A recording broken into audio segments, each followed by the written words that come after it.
How many folks out there love the 80s? 1980s music, 1980s fashion. I may want to check your sanity. 1980s television, hit or miss. 1980s football, 1980s college football. You can't go wrong. Welcome in, everyone, to the Voice of College Football on a Friday night. It's 10 o'clock Eastern Time. Where are you? Well, it doesn't matter. The only thing that matters is that you can hear my voice and that you can listen to the best in discussion, debate, and analysis with your contribution, of course, here at the Voice of College Football. Appreciate you all being here. And if you are stumbling across our platform for the first time, or you have yet to take part in this series, you are in for a treat. This is our Disputed National Championship Series right here at the Voice of College Football. In the past, I have reviewed and dissected disputed national championships. Check out those videos posted a few years ago. If you search on the front page of this channel, the main channel, 1983,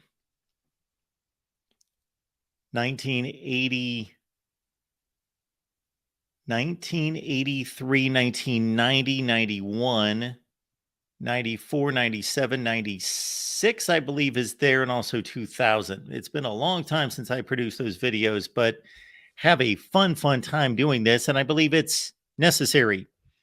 If you understand the way college football has been constructed, structured, organized through the years, and the amount of authority and weight and decision-making power given to individuals in situations in which there is no clear-cut champion many times, most of the time, especially as we go back through the years, this is needed.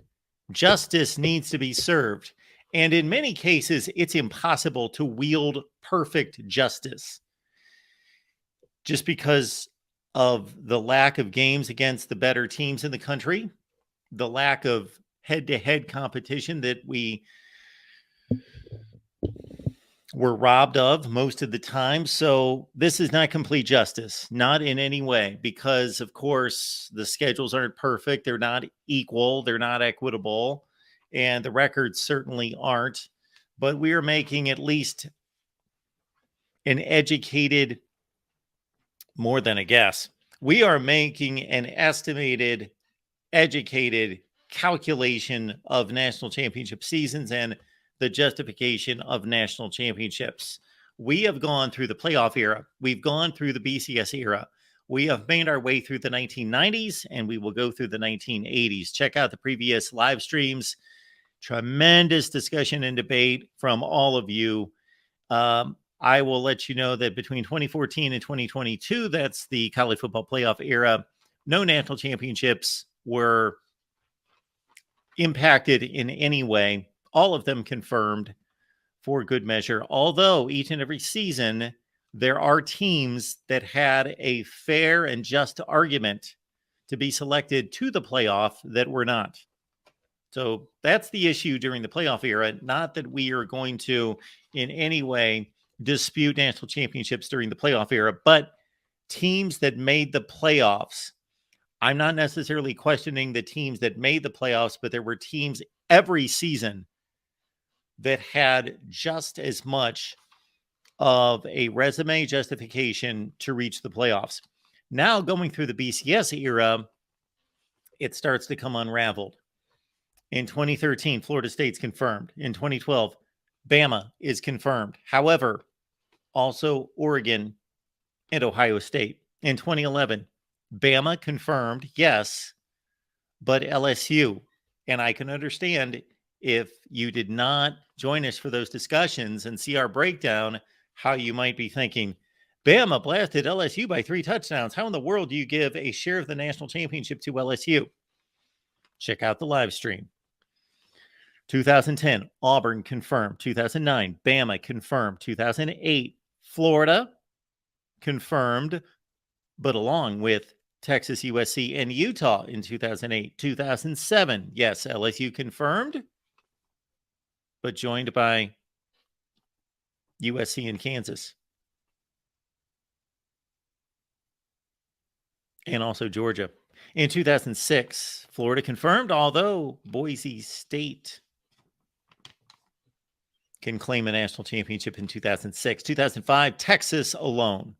2004, USC and Auburn confirmed. 2003, yes, LSU and USC. 2002, Ohio State alone. 2001, Miami alone. Although, as is the case in many of these cases and many of these seasons, we are not negating a national championship for the team. We are adding national championship claims for other teams. And we're also pointing out a number of teams that earned a bid to the championship game just as much as the other team. When we conclude all of this, we're going to produce a video where we're going to run through all the revised national championships and also the national championship game justifications. So, for example, in 2001, Miami beat Nebraska in the BCS championship game, the Rose Bowl. Well, Oregon, Illinois, and get this, Maryland had just as much of a claim to play in that BCS championship game as Nebraska. 2000, Oklahoma confirmed. 99, Florida State confirmed. 98, Tennessee confirmed. Although who could have played Tennessee? A number of teams. 97, Michigan, Nebraska, both confirmed. 96, Florida confirmed, but joined by Florida State and Ohio State. 1995, Nebraska. 94, Nebraska, Penn State. 93, Notre Dame. 92, Bama confirmed. 1991, Miami and Washington. 1990, I got to admit, we finished up that live stream and I'm still going through the process of our elimination process where we look at record, we look at head-to-head, and then we look at the justification of the resume. Now, we are not dissecting schedules down to the T and saying, well, both these teams went 12-1. They both played Power 5 schedules. They both played really good football teams and both beat 5-ranked teams, but one of their schedules is just that much better. Therefore, they're the national champion. No, we are not doing that. And we are also not making a determination on who would have won a game between two teams. We are not doing that. I'm not saying that you can't do that, but that's not a justified national championship. Just because Mark believes that so-and-so would have defeated so-and-so, we're going to name them the national champion. No. For as much as we have an opinion here at the Voice of College Football, and we could name a national champion based on that. No, this is strictly a resume revision of the national championship season. So we appreciate you being here. We're going to go through the 1980s, then we're going to take your calls. We've left the link in the description section of the videos. We've also left the link there in the chat. And if you would like for me to respond to comments, questions, we've got the super chat available as well. Yes, and way beyond the importance and even the excitement surrounding revision of these national championship seasons in the 1980s is, of course, that we have a new line of keychains and coasters available here at the Voice of College Football. So go to thevoiceofcollegefootball.com. We will leave the link in the chat. Go to thevoiceofcollegefootball.com and you get your keychain for $3. You get your shipping for free. Use promo code FOOTBALL. And the coasters are $29.95. I believe you get 5, maybe 6 coasters. Check them out. Give them a look. We're going to display them before we get started right here. Again, keychains, coasters, the Voice of College Football. We're excited.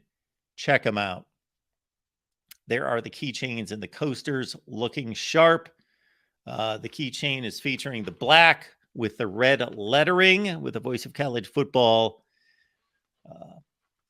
featured prominently there on the keychain at $2.99 for the keychain and the Voice of College Football coasters. And I believe you get, again, I'm going to have to verify how many of those on the coasters there at $29.95, a big sale on right there. Voice of College Football keychains and coasters. Please check them out.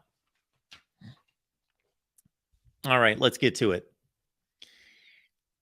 Let's get to it. 1989, shall we? And much of this is going to remind me of games. I've not looked at this. I've not prepared. I've not prepped, not done any pre production in regards to what we're seeing here.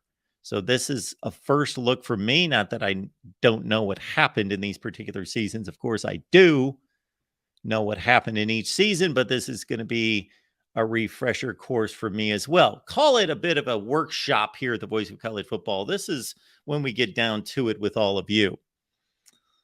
All right. So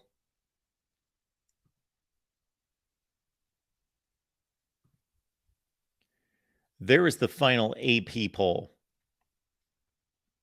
And what we had in 1989 was a final AP ranking of Miami at number 1, Notre Dame 2, Florida State 3. And Florida State lost 2 games, and one of those was to Miami. I don't remember if I don't believe that was a wide left or right. Colorado at number 4. So, and Tennessee at 5.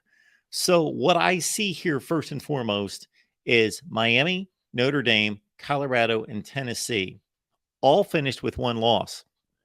Now, Miami's the national champion. According to the AP, and according to the coaches poll, I believe, let's check out the coaches poll as well. Yes, Miami at number 1, actually Notre Dame at number 2. Now, as I recall, Miami defeated Notre Dame 27-10 at the Orange Bowl. And Notre Dame still had 19 first place votes from AP voters, despite losing by 17 to Miami. And they had 6 number 1 votes in the coaches poll. And again, we see where Miami defeated Florida State. I'm going to have to check on the Miami loss. So let's get to that. Trying to think 1989 Miami. 1989 Miami. They defeated Alabama in the Sugar Bowl 33-25, I believe was the final score. Oh, they lost to Florida State. Okay, so Miami lost to Florida State by 2 touchdowns. And Florida State, of course, finished with 2 losses. Florida State lost, let's see, 1989. Florida State lost the first 2 games of the season to Brett Favre and Southern Miss. I remember that game on TBS, 30-26, and then lost the second game of the season to Clemson.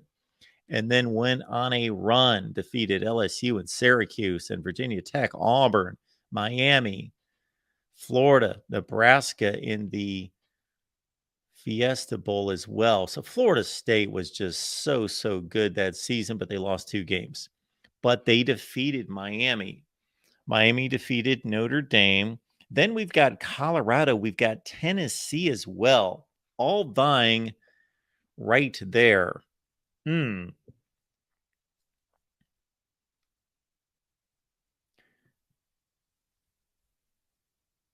So let's look at Tennessee and let's look at Colorado. And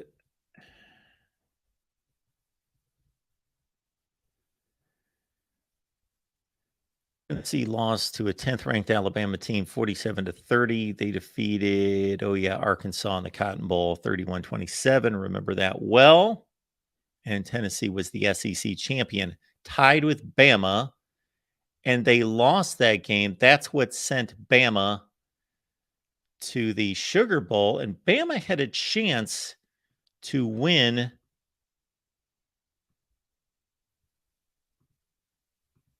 the national championship because they played Miami in the Sugar Bowl, but they lost that game with Derek Thomas and that crew. That's the bottom of the Tennessee schedule there in 1989. So the Vols have a claim after they defeated Arkansas. They have a claim as well. And let's go to Colorado. This is going to be a screwed up year right here. And then Florida State, of course, with 2 losses, but they beat Miami head to head. So Colorado, of course, yes, this was the team that lost to Notre Dame in the Orange Bowl 21-6. Of course, they amended that loss the next season to win a share of the national championship over Notre Dame 10-9. But in this particular season, that's an ugly loss to Notre Dame. Notre Dame was really good, but 21-6. And so this is quite cluttered here. They beat a top 10 Illinois team. They beat Washington. They beat Nebraska. So they played a formidable schedule. And again, we are not dissecting schedules. So this is not going to be an exercise where I see 4 11-1 teams and determine one of them played the best schedule. Therefore, they're the only national champion. I do not in any way think that that's fair. So in 1990, look at this. In 1990, the justified ruling on 1990 is to declare Miami, Notre Dame, Colorado, Tennessee, all with national championship claims. And that's the deal. That is the deal in 1989.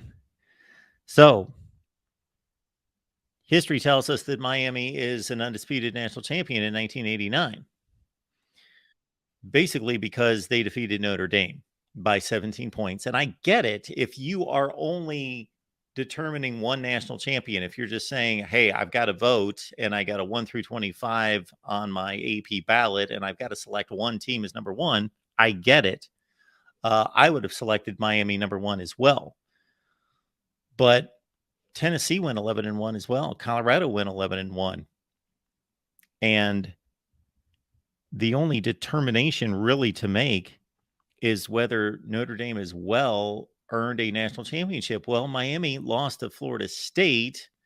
If Miami and Notre Dame were the only two teams involved and Miami won that game, and especially as decisively as they did, I remember that game well, but they were not the only two teams involved. So as you play the round robin, Notre Dame's defeating Colorado. So you cannot hand Colorado a share of a national championship in which Notre Dame had the same record, or actually 12-1 versus 11-1. And they defeated Colorado and really outplayed them significantly in the Orange Bowl 21-6. So we've got Miami, we've got Colorado, we've got Tennessee and Notre Dame all taking a share of the national championship in 1989. I will of course, take your comments, questions when we go through the 1980s. And of course, your super chat contributions, we will take those if you want to leave any comments or questions that you would like me to field. All right, let's get to 1988. I believe this is going to be clear cut. Notre Dame is considered the national champion with an undefeated record. We know that they beat Miami in a bit of a controversial game in South Bend. And you see some people took that to heart. And even though Notre Dame was undefeated, Miami lost at Notre Dame because of controversy in that game. There were 1.5 votes for Miami. Now, Florida State lost to that Florida State team. They must have Miami obviously defeated Florida State. And that was the West Virginia Major Harris team in the Fiesta Bowl that faced Notre Dame, winner take all, and Notre Dame won it. So your 1988 national championship is clear cut, and that's Notre Dame confirmed. All right, let's go to 1987. And this is another Miami national championship in 1987.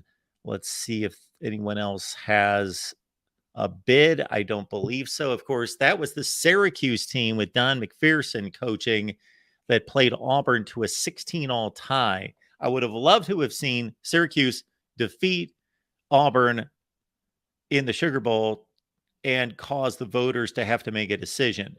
Now, of course, Miami would have been awarded the national championship, but Syracuse could have made a claim. As it was, they tied the game. They're out. Everybody else is out.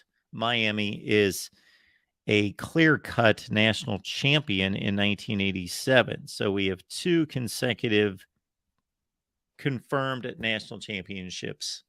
Miami and Notre Dame, 87, 88. 1986, we should have no issue here. Of course, this was kind of the precursor to the BCS National Championship game. where the powers that be were able to put Penn State and Miami together because they had no bowl tie-ins. And this is where the Fiesta Bowl really emerged as a major, major bowl game. And so Penn State and Miami were undefeated.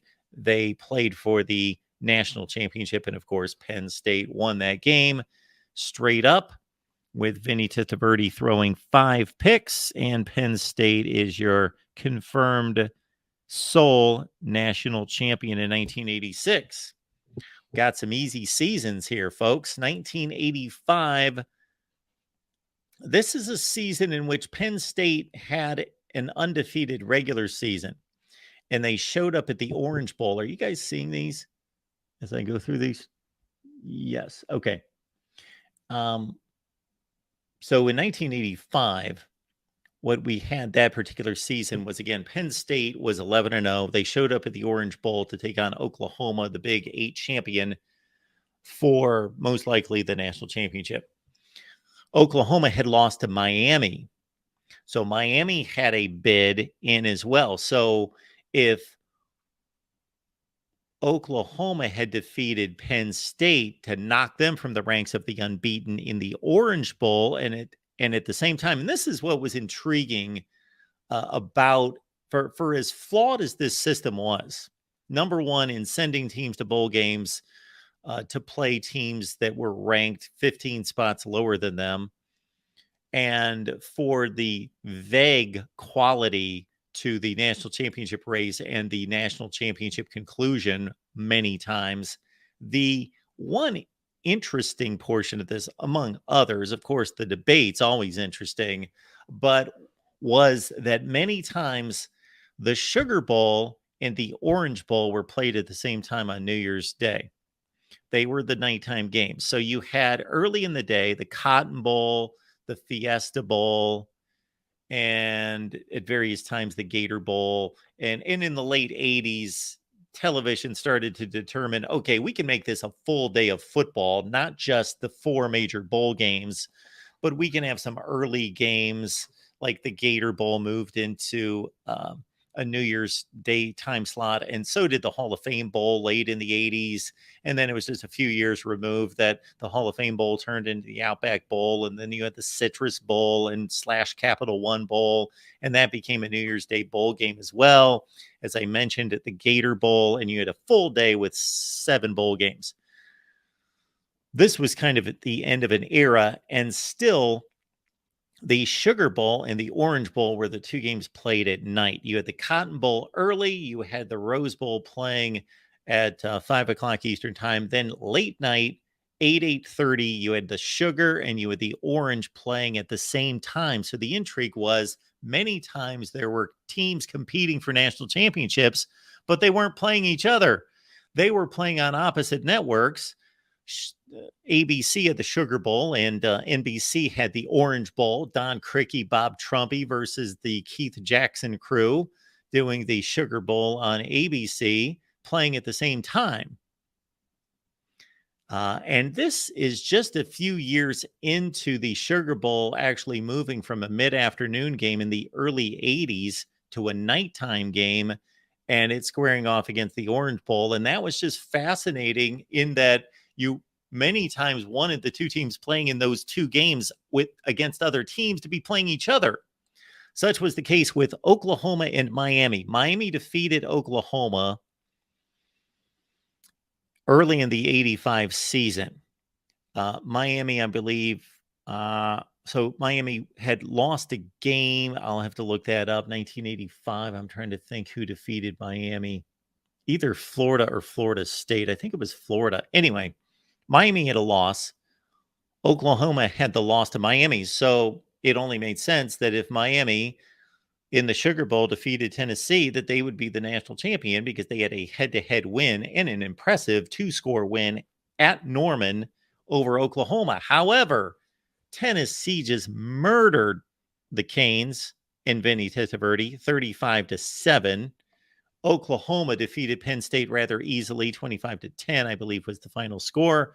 And so Oklahoma had a national championship there. So despite the records lined up there at 11-1, You had Oklahoma besting Penn State head-to-head, so they take an undisputed national championship in 1985.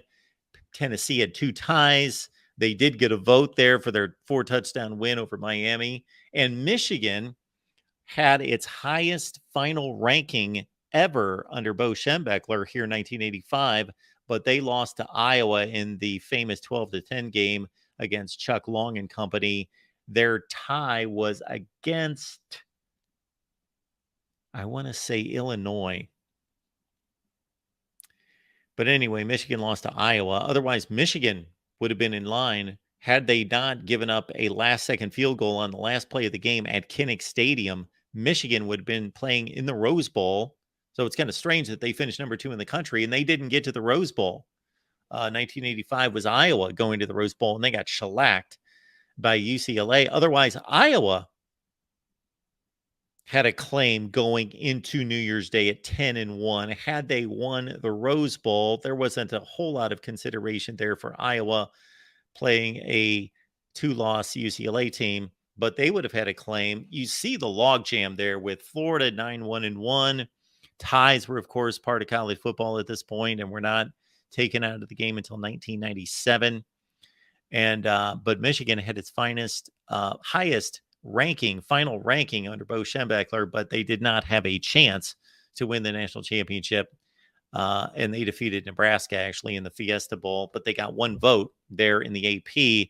How did the UPI shake out at this point? Yes, folks, if you're a bit younger, you may not be aware the UPI was at this point the second poll.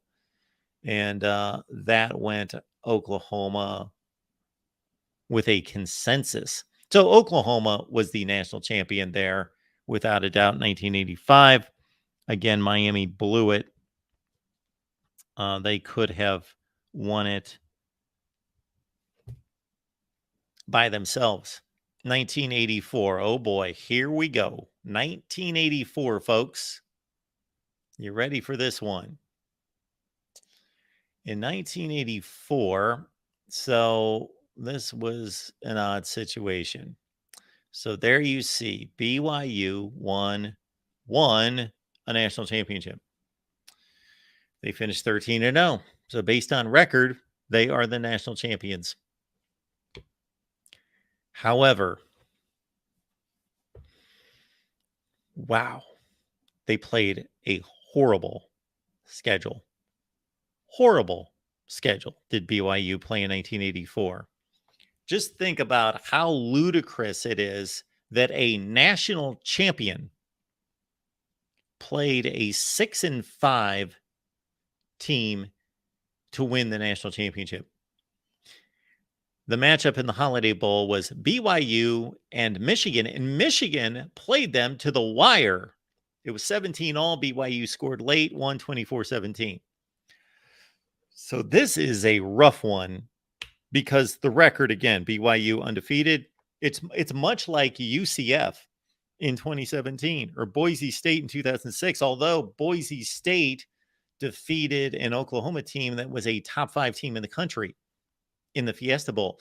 And UCF played and defeated an Auburn team that defeated number 1 Georgia, number 1 Alabama, and went to the SEC championship game. BYU had no such game, nothing close to that. They did not play a team that you would guesstimate to be in the top 35 in the country. All right, so we have a bit of an issue here. What I would need to look into would be Florida. So look at Florida with 6 first-place votes. This Florida team was on probation, but still receiving votes and still eligible to receive votes in the AP. Now, Washington could have ended all this. I'm sorry, no. Washington went to the Orange Bowl. It's kind of strange that the Pac-12, the best team or the highest ranked team in the Pac-12, didn't win the Pac-12. Washington tied USC. USC went to the Rose Bowl against Ohio State. Washington went to the Orange Bowl and played Oklahoma. Oklahoma at 9-1-1 going into the Orange Bowl was considered to be, they were a favorite against Don James' Washington team, number 1. And number two, they were basically, despite a loss and a tie, considered to be the best team and considered in line to receive the votes to win the national championship had they won that game. But that was the infamous game in which Boomer Sooner came off the rails, and they lost to Washington 28-17. So I am dismissing NCAA violations depending. If that Florida program had players eligible to play that were playing and they had to cheat to have those players be eligible, and I'm so far removed from that situation, but I remember it well. I lived through it. I watched it unfold and all of that. But I am not here almost 40 years later remembering the situation, because based on just football on the field, and I've looked at this a number of times. I produced a video. Please look it up. 1984 Disputed National Championship. That BYU, Washington, and Florida are your national champions. And again, I'm going to review the Florida situation. I'm not going to go through that and waste a lot of time doing that right now. Let's go to 1982. I'm sorry. We don't want to skip 1983, do we? Oh, no. We don't want to skip 1983, because here's another fallacy of college football. Treating these bowl games like they're Super Bowls, like they're playoff games. They're not a playoff game, just another game. It's just another data point. It's just another game that should be evaluated like all the other games. So I don't eliminate. Now, losing a bowl game is a major loss on your resume, of course. So most teams that lose bowl games are not in line to win a national championship in my eyes because of the obvious loss. However, that is not an elimination for me. It's not a playoff game. So we finished out 1983, and Auburn, for one thing, played a ridiculously tough schedule. Oh, my word, they played a tough schedule. Their schedule was insane, and it included a win over Texas. No, that was their loss. I'm sorry. That was Auburn's loss on the season. They lost by 2 scores to Texas. This day of college football in 1983 was crazy. New Year's Day. Texas was 11-0. Needed to defeat Georgia in the Cotton Bowl. That was the host game for the Southwest Conference. And Georgia did not win the SEC. Of course, Auburn won the SEC. And Auburn would have defeated Georgia. So that was Georgia's loss. They lost to Auburn. And so Auburn played in the Sugar Bowl against a 9-2 Michigan team. Texas was in line to win their game and then root like heck for Miami to upset Nebraska as a 17-point underdog. And Texas would have won the national championship at 12-0. However, Texas, with about 4 minutes left in the game, leading 9-3, muffed a punt. And Georgia scored the game-winning touchdown. Texas could not convert or move the ball far enough to set up a field goal, and they lost the game 10-9. So again, with the mentality that everyone had at this point, that these bowl games were like playoff games, as soon as Miami defeated Nebraska, they were the number 5 team in the country going into New Year's Day. Well, they shot them all the way to the top. And was that a significant win? Obviously, it put that program on the map. Historically, it's a significant win. But we're looking at this in a vacuum, and we should. We're just evaluating this season. Why is Miami the only national champion? Auburn played a tougher schedule, and they only had 1 loss. They had the same record. On top of that, Texas went 11-1, and they defeated Auburn. I got to think that if Auburn would have lost to somebody else, not named Texas, and Texas having lost that Cotton Bowl to Georgia, that made it easy for voters to say, well, Auburn lost to Texas. Texas lost today, so we can't give a national championship to a team that just lost a bowl game. And Texas beat Auburn, so that knocks them out. And Nebraska went for 2. Of course, Nebraska could have won the national championship by just kicking the field goal or the extra point. So what you have here basically is what do we do with Georgia? I'm going to say the tie eliminates Georgia. They did not win the conference. They lost to Auburn head to head, and they tied another game. I'm going to guess to Tennessee. That would be my guess. What was Tennessee's record? Anyway, we could look that up. They probably lost to maybe Tennessee or Clemson. Yeah, Clemson went 9-1 with one tie, and Clemson and Georgia used to play all the time. That's going to be my guess. They tied Clemson. So Georgia's eliminated with the tie. Otherwise, we've got a national championship of not just Miami. Auburn earned a national championship just as much. And if Auburn did, and Texas did, and the team with the best record in the country that lost one game on a 2-point conversion try is Nebraska. So they still won the national championship. All right, let's go back to 1982. I believe this is going to be clear cut in 82. Clemson beat Nebraska in the Orange Bowl to complete an undefeated season. At this point, Clemson was not. Oh, I'm sorry. I'm thinking 81. 82, Penn State. Okay, this is going to be. All right. Yikes. Look at that deal. All right. Penn State lost by 3 touchdowns to Alabama sometime in October in Birmingham. That SMU team took on a Pitt team that was 9-2, Dan Marino and company, in the Cotton Bowl and won 9-3. I played softball tonight, and man, my elbow. Anyway, Nebraska, they defeated LSU, the SEC champion, in the Sugar Bowl pretty easily. And I get the scores mixed up because they played LSU 2 years later in the Sugar Bowl. One of them they won 30-15. The other one was, I believe, 28-10. And there's Georgia. Of course, Penn State beat Georgia head to head. So why is Penn State the only undefeated or the only national champion? Well, of course, again, the voters can only vote for one team. So I get it. Although a lot of voters, some voters, I should say, from time to time would split their number one vote. But there you see SMU, the only undefeated team in college football. I believe they tied Arkansas. Yes, there you see Arkansas 9-2-1. I'm going strictly off memory, but I believe that was a 17-all tie.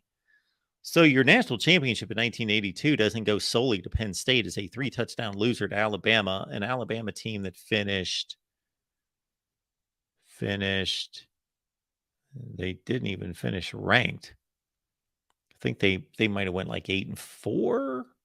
That Alabama team, is that the Alabama team 82?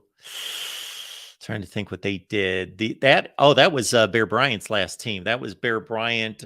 They beat Illinois in the Liberty Bowl. They went 8-4.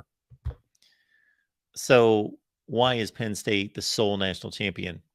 Look at Nebraska. Nebraska probably lost to. I would be curious to see who Nebraska lost to in 1982.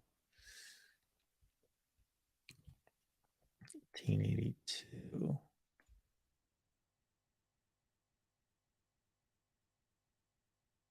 Used to always lose to Oklahoma. Oh, no. Okay, boy, that game's coming back to me. Yes, this was a CBS game. This was a great game.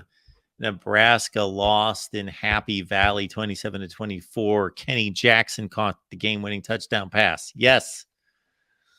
Oh, boy. Well, so Penn State's got the tiebreaker on Nebraska, but they lost to Alabama by 3 touchdowns. And then you've got Georgia there. And SMU. I just.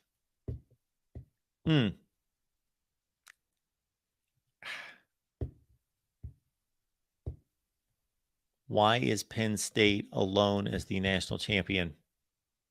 I know they defeated Nebraska and Georgia. This is a tough call. Maybe it's since they defeated both Nebraska and Georgia, you know what? We'll give it to Penn State. But we've got to include this SMU team. Southwest Conference champions, did not lose a game. Your 1982 champions, even though they probably cheated, they were not on probation at the time. Penn State and SMU in 1982. All right, 1981, I believe this is clear cut with Clemson. They won the Orange Bowl. They beat Nebraska by a touchdown. There you see the Texas team 10-1-1. They defeated Alabama in the Cotton Bowl and nobody else. That Pitt team 11-1. They defeated Georgia. Wait a minute. Yes, they defeated Georgia. Georgia could have won 3 consecutive national championships with Herschel Walker, but they lost 2 Sugar Bowls to Pitt and Penn State in 81-82 that cost them. This is clearly Clemson's national championship in 1981. And then we go to 1980, and I believe this is going to be Georgia. They were matched up against Notre Dame in the Sugar Bowl, won it by a touchdown, and they were the only undefeated team in college football. That Pitt team, 1980, they played South Carolina in the Gator Bowl. That was kind of an odd matchup. So 1980, that's a clear-cut one for the University of Georgia. All right, there we have it. Your national champions of the 1980s. Georgia 1980, Clemson 81, Penn State and SMU 82, Miami, Auburn, Texas, Nebraska 83, BYU, Washington will check on Florida 84, Oklahoma 85, Penn State 86, Miami 87, Notre Dame 88, Miami, Colorado, Tennessee, Notre Dame 89. How about that? All right, let's take your calls right here at the Voice of College Football. I believe David's on the line. David, how you doing? To the man that gives college football its voice, the great Mark Rogers, here to talk the history of college football with no person I'd like to talk it better with than you, Mark. Thank you, David. Let's get into a little bit. Yes. I think you're right. I think 82 and 83 seem to be the only controversial years. Although I would add a year in there, Mark. 87 always makes me wonder. It was one of the first years I started watching. Late 85, 86 was really my first full season of college football. But 87, I followed that season pretty closely. Obviously, the 80s was an era of mediocrity for the Buckeyes, as we remember the 9-3 Earl years. But what I do wonder, and I watched that Sugar Bowl between Syracuse and Auburn that year. Yes. And you remember Pat Dye kicked a field goal late to tie that game. I wonder if Syracuse wins that game, do you think they would have gotten a share of it with Miami that year, or do you think the voters would have passed them by? I think the voters would have passed them by. Yeah. We would not have passed them by tonight, but the voters at the time would have passed them by. I do believe. Okay. That would have been interesting that year. You remember watching that game, by the way? Oh, yeah. Yeah. I remember it well. Well, I don't remember it like play by play, but oh, yeah. I was watching that at the same time. Miami was disposing of Nebraska in the Orange Bowl. Oh, no, it was Oklahoma. 87. Was that Oklahoma? 20-14. Was that when Oklahoma ran the wait a minute. That was Oklahoma. Yeah, because remember, Miami had Oklahoma's number for 3 years in a row. They beat Nebraska in 89 and 91 in the Orange Bowl. Okay, 87, yeah, Oklahoma. I think the score was 20-14, but it wasn't really that close. You know what's interesting? Miami's national titles were tied to three 2-point conversions in the 80s.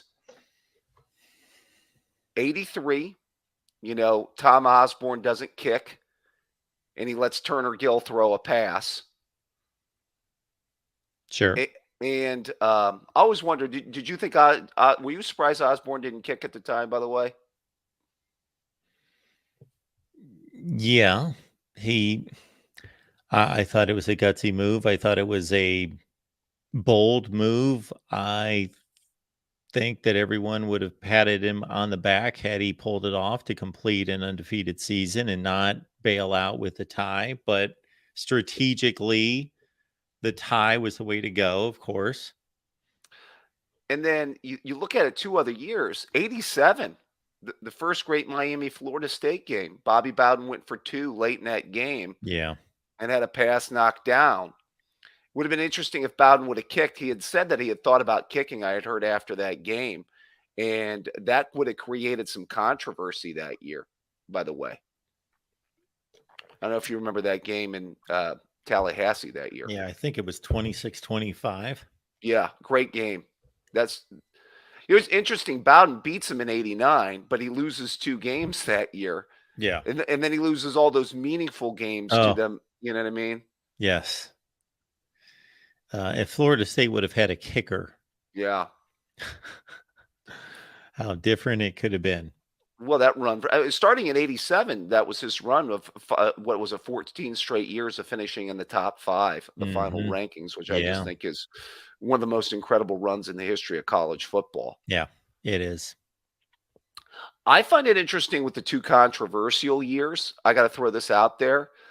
A 1-loss SEC team and a 1-loss Miami team.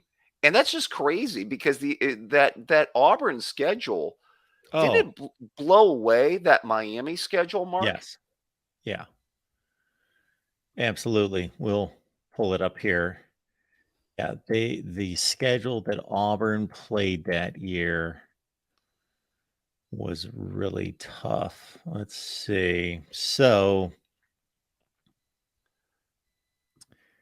1983 Auburn, you've got okay.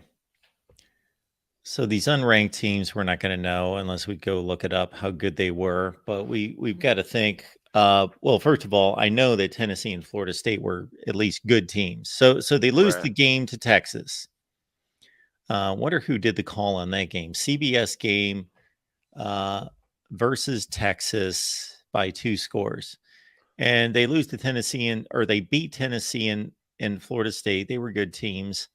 The next 3, not so much. Then they have this home stretch of Florida, number 5 in the country, Maryland, number 7 in the country, Georgia, number 4 in the country, Bama, number 19 in the country, and then defeat a top 10 Michigan team.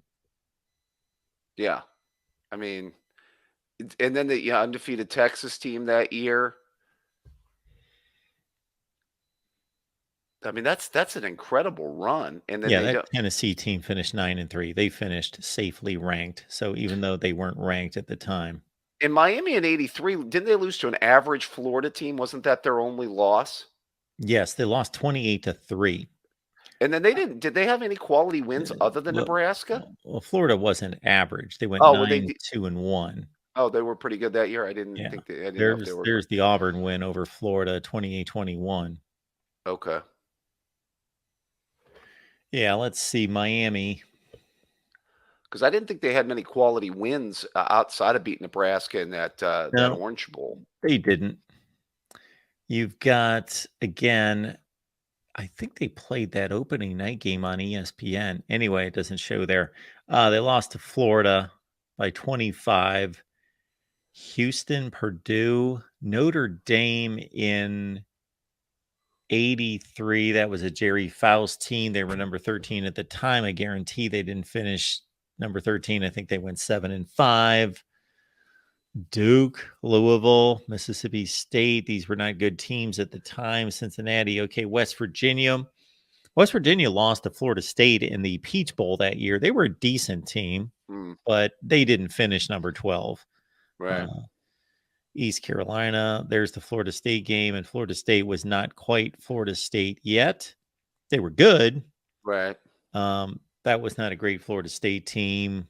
we'll see their record here in a second. Florida State went 8-4. Right. There's East Carolina 8-3. There's West Virginia 9-3. You know, they beat some decent teams, but nobody really in their class until they played Nebraska. Yeah, I just well, remember everybody made that Nebraska team out to didn't they make them out to be like the greatest team thing ever, Oh, Mark? yes. I mean, Rozier had 2,000 yards rushing, and they had that great offensive line, and they ran the option and all that. Yeah, they were a 17-point favorite in that game. That was almost like a Super Bowl III kind of situation. Yeah. Pride of Boardman, Bernie Kosar tore them up that night. Oh yeah, he did. He did. They were up 17-0, and then they were up 30-17, and Nebraska scored 2 late touchdowns. Yeah. They rallied. Yep. See, 82 was also to the other controversial year, Mark. You know, do you think that the voters just had something against that SMU team? You know? I just don't know that they completely respected, even though the Southwest Conference Yeah. just What?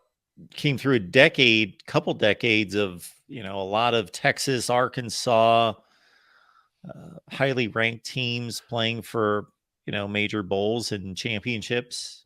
Well, Uh, wasn't you know this better than I do, Mark? But wasn't in the '80s the Southwestern Conference kind of thought of as like the SEC, or maybe even a better at that time? mm, maybe earlier, not by the time we got into the 80s. Well, I thought by that early '80s, it was. I mean, you had some strong teams. I mean, didn't Arkansas and Texas and Texas and Arkansas. SMU? Yeah. Texas, Arkansas, SMU. Yeah. That was the conference. Okay. Yeah. Yeah. That I think that Pitt team that Marino had his last year wasn't very good. That they beat in the bowl game, if I'm not Well, mistaken. they were 9-2 going into that game. Oh, were they really? I thought Yeah. I thought that because I thought I was watching that 30 for 30 on the Elway to Marino, Yeah. and Marino was saying that he had a very bad last year at Oh, he Pitt. did. He threw a lot of picks, and Yeah, well, it was considered a bad team by expectations. They were number one in the country to start the season. They had just, that's a team that the previous season beat Georgia in the Sugar Bowl to finish number 2 yeah. behind Penn State, and they were favored against Penn State, were upset against Penn State, and that's what won Penn State, of course, a shot at the national championship. Well, Penn State had what, two really quality wins because they beat Nebraska at home that year, and then the victory over Georgia. Did they have any Yes. other high quality other than that? Uh, Those are the two that well, probably no, were their best wins that year, I would I think. got to think that they played, you know, all those Eastern teams. They played West Virginia Yeah, and Syracuse and so forth. So here's Penn State. So they beat Nebraska. Yeah, I think it was Kenny Jackson that caught the ball in the back of the end zone to win the game. Alabama, they lose that by 3 scores. yeah. Okay. Bear Bryant had Paterno's number. Yes. All right. Syracuse, West Virginia, BC, Notre Dame, Pitt. So Pitt was a good win. They win that 19-10. Pitt was number 5 in the country. And of course, Georgia. Let's see. They beat West Virginia. They went 9-3. They beat BC. They were 8-3-1. Those were their better wins. Notre Dame 6-4-1. Oh man. Looking at these records just brings back memories of when I used to remember all these records. I remember Jerry Faust and this Notre Dame team going 6-4-1. I don't know how many years early in his tenure with Notre Dame they were preseason number 1 a couple times. They would start consistently in the top 5 in the country. Right. Just Fizzle yeah. out. By the second week of the season, you could tell that he still hadn't put it together. Yep. Yeah, that Penn State team kind of got on a run, and then they beat Georgia in that game. Yeah, I mean that one's it should Paterno maybe should have at least got a split that year. It would have been interesting. That was his first national title, I guess, right? Yeah. Yeah. Yeah. Despite having what, 3 undefeated teams before Right. No. that. Yeah. Right. Right. I think he was always kind of hurt by their schedule because you said they were kind of playing that East Coast schedule at the time, right, Yeah. Mark? It was not, we did a rundown of the top 10 programs in the 60s and 70s, and Penn State played far less top 10 opponents than everybody else on that list. Right. I was gonna say, by the way, if you ever want Notre Dame's '88 team, and I hate to give a whole lot of credit to Notre Dame, not a big fan, but what they ran through as far as a schedule goes that year, did they beat 4 of the 5 or 6 best teams in the country in '88? Yeah, it was really daunting what they did. Let's see. Notre 'Cause Dame in 88. well, they caught some luck early because Team Up North missed a field goal late that would have beat them. Oh, yeah. I remember that. So, I watched that game. Then I remember that Miami game, I remember like yesterday. yes. Yes, I am sure watched Do you have the probably do you have the all these Catholics games. versus convicts T-shirt somewher, Mark? Yeah, I didn't quite pull the trigger on that one. Wasn't a real priority there. I got to admit, I really couldn't stand either one of them. Okay. Yeah. But yeah, so we've got the win against Michigan, Michigan State, Purdue, Stanford at Pitt. So Pitt 1988, Well, Foch Fazio picks up was at the the end head though, coach. Mark. Picks up those last couple games though. Oh yeah, yeah. USC there Slam with s- Rodney Pete. right, slam that Rodney Pete USC team and then thump Major Harris in West Virginia in the Yep. Fiesta. And Major Harris did not finish that game. Oh, that's right. He got knocked out of that. All I remember is Notre Dame was always up fairly comfortably in that game, and I never Yeah, thought that game was ever in doubt. true. I was surprised because I thought that would have been a little bit more of a competitive game, but they ran away with it. Yeah, those early Holtz teams were. I mean, he had a really good chance to win back to back in '89 too, and then Miami just thumped them in the Orange Bowl. They wanted revenge bad. Yep. Oh yeah. All right, David. Anything else? No, just an interesting review of the '80s. Are you gonna keep on forging on here, Mark? Are We are you going to gonna? keep going. We're Oh going to wow, the dark ages. We may, cross the Renaissance. Who knows? We're just going to jeez, keep going. you're gonna go back to the days where horse and buggies were brought to games. Then as far as well, maybe your largest fan base can chime in on those early Exactly. early 1900s. You're You going to want know, to stay far, far away from, episodes 8 and 9 when we get into the 20s and 30s, because yes, yes, Michigan's going to take over.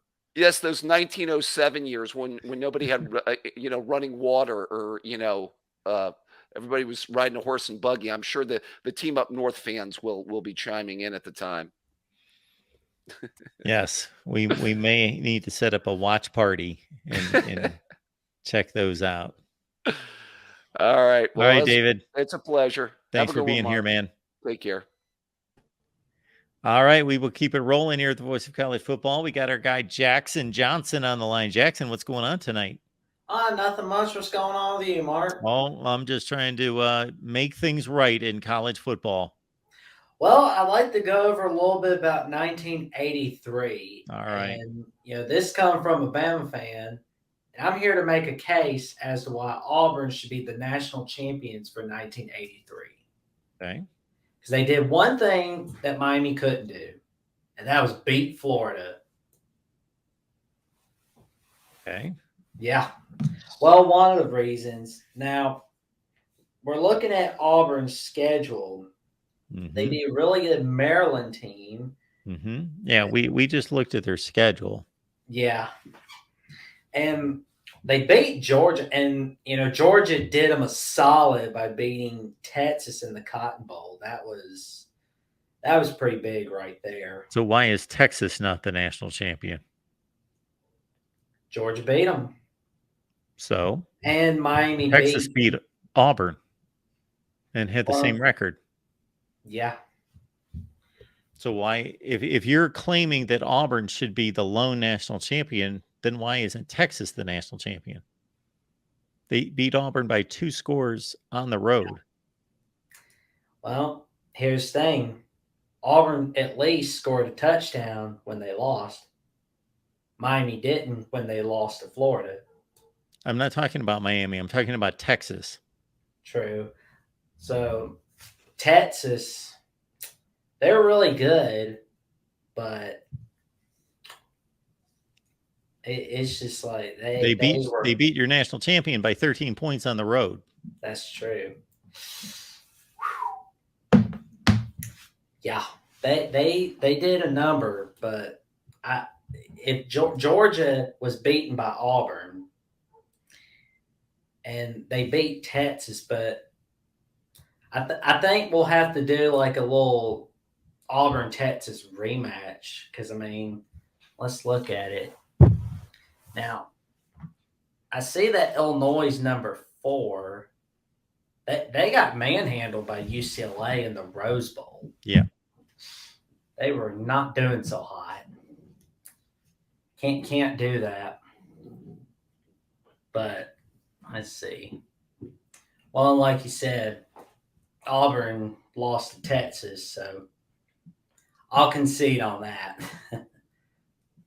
So yeah, that's why I'm proclaiming 4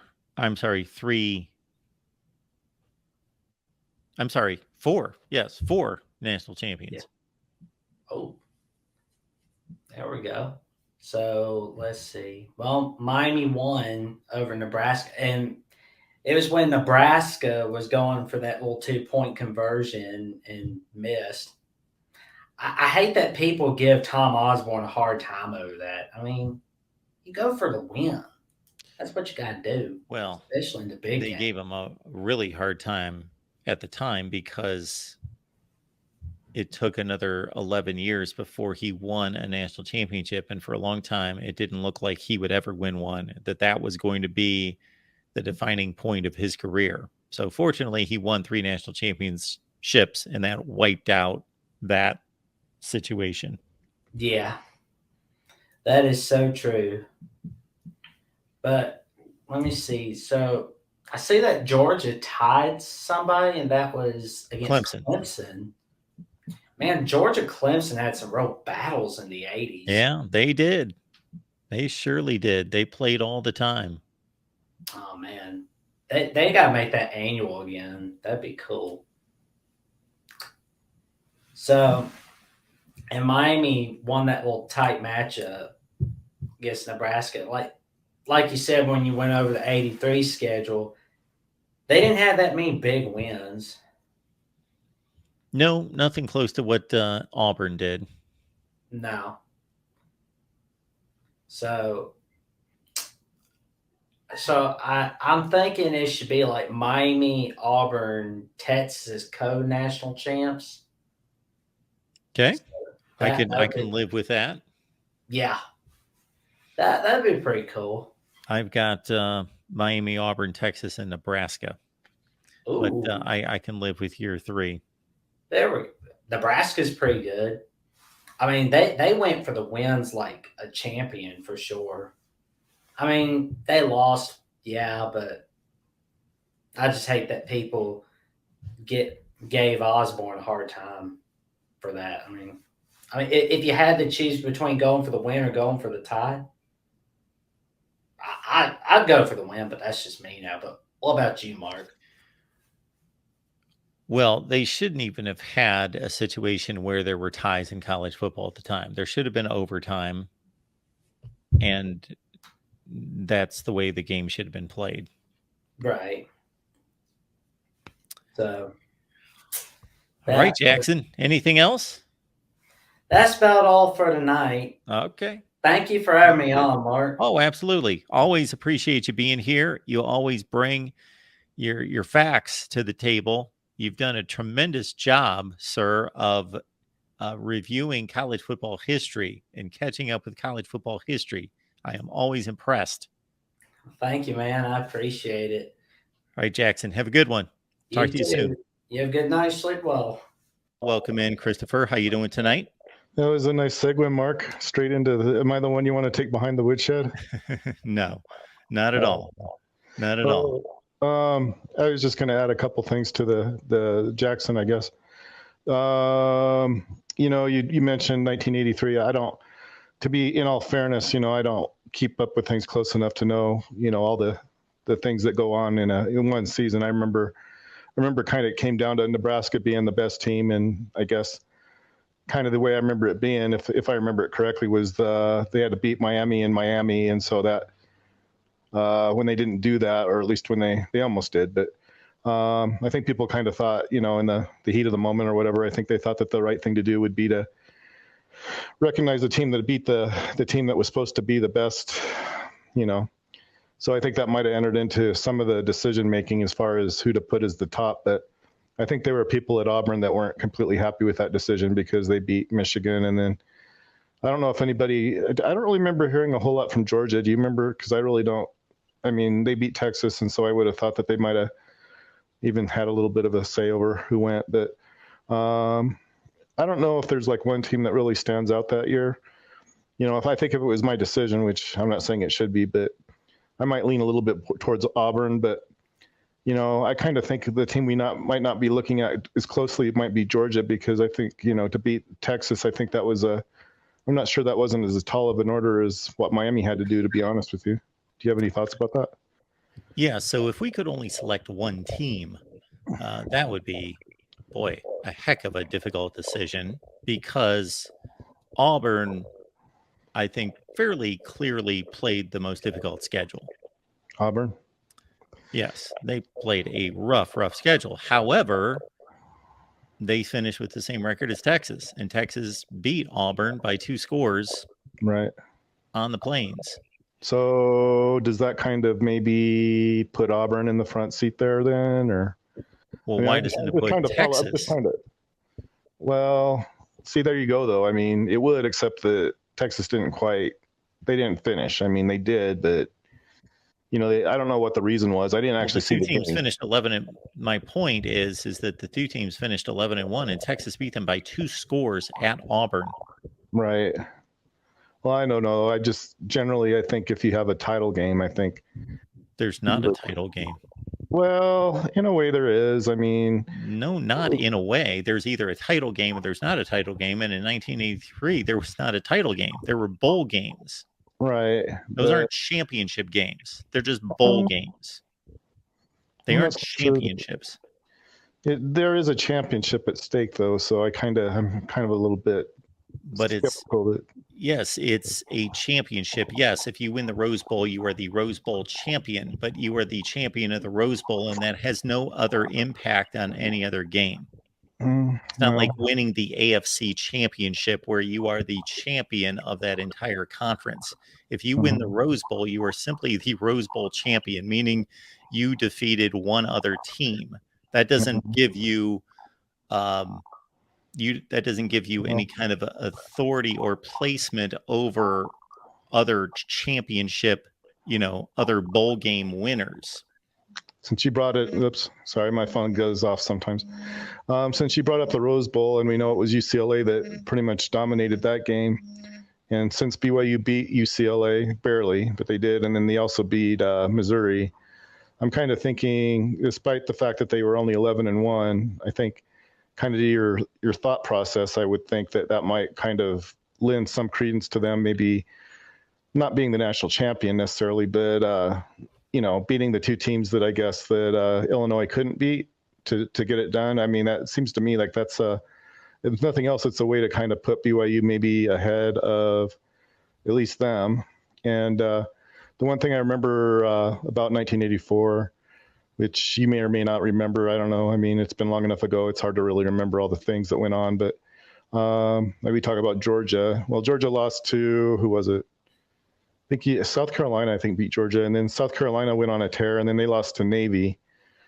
think they finished 10-2, and then Navy was only like 4-6-1 or something. But Navy had previously been beaten by Air Force, and so I don't know. I mean, and that's not so far off this track to say that. Well, I know it wasn't BYU beating South Carolina, and I don't know if they had that option or not, but they did beat, and BYU didn't play Navy, but they did beat Air Force. And so to me, it's like, I don't know why we're having such an issue with, oh, well, BYU, they didn't pay anybody, respectable, or I don't really look at it that way. I kind of think that we're not really giving fair credit to what they did for that year. But I kind of understand your point. I mean, they had to play Michigan, but it was still a decent team. I mean, it wasn't like a team I felt like that didn't have the potential of actually beating BYU. And so we can say, oh, well, it wasn't a very good Michigan team, and maybe feel justified by that. But, even if it wasn't the very best Michigan team, it was still a quality football team. And I don't know why we have to be so, what's the word? Well, why we have to kind of make it to where BYU didn't play a good team, because I don't think that's really true. Maybe you can help me understand that. Yeah. So you gravitated from 1983 to 84. So just BYU. So you're talking about 1984. You talked about the Rose Bowl, and I know it wasn't BYU in the Rose Bowl, but I mean, they did beat UCLA and they did beat Missouri. I mean, I don't know. They didn't beat Baylor. So, I mean, we can use that as an evidence that but they did the next season they did. So, I mean, what else did they have to do, I guess, is kind of what I'm trying to say. I mean, as far as what didn't they do, I guess, that we need to have them do before they can be a national champion?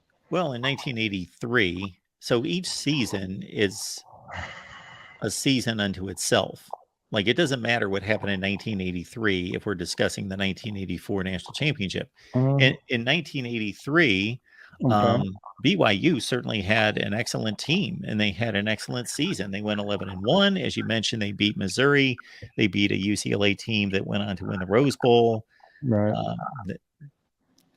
Absolutely. But it's almost, to look at their schedule, it's like, now, this is my opinion and this is my process, so I'm not saying that this is the only way to look at it. Had BYU gone undefeated in 1983, even though they had what amounted to a group of 5 kind of schedule in today's terms, sure, I would have myself awarded them, under this process we're going through, a share of the national championship, having an undefeated record, while all the other participants and contenders had a 1-loss resume.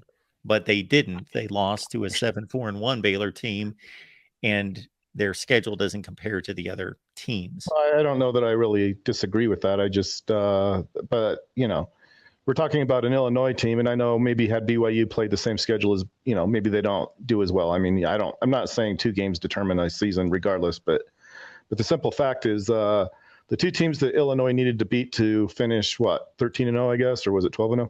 Anyway, they were the 2 teams that BYU did beat.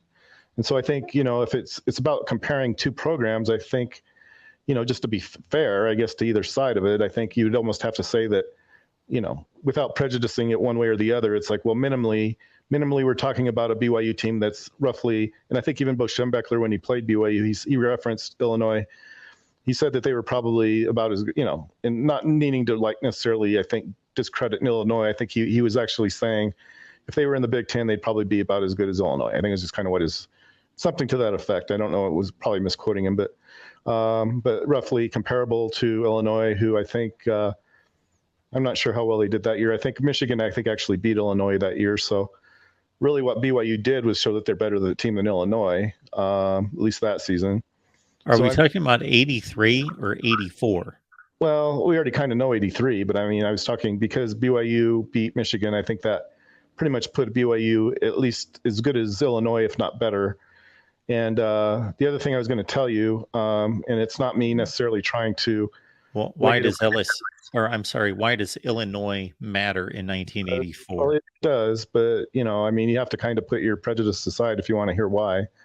Zurbrugg, as a quarterback, he didn't play that many games, but he beat Illinois 2 times, and I think the second time they played him they didn't just beat Illinois. I mean, they annihilated them, and I don't know how good Illinois was. They were like 4-7, like in '86.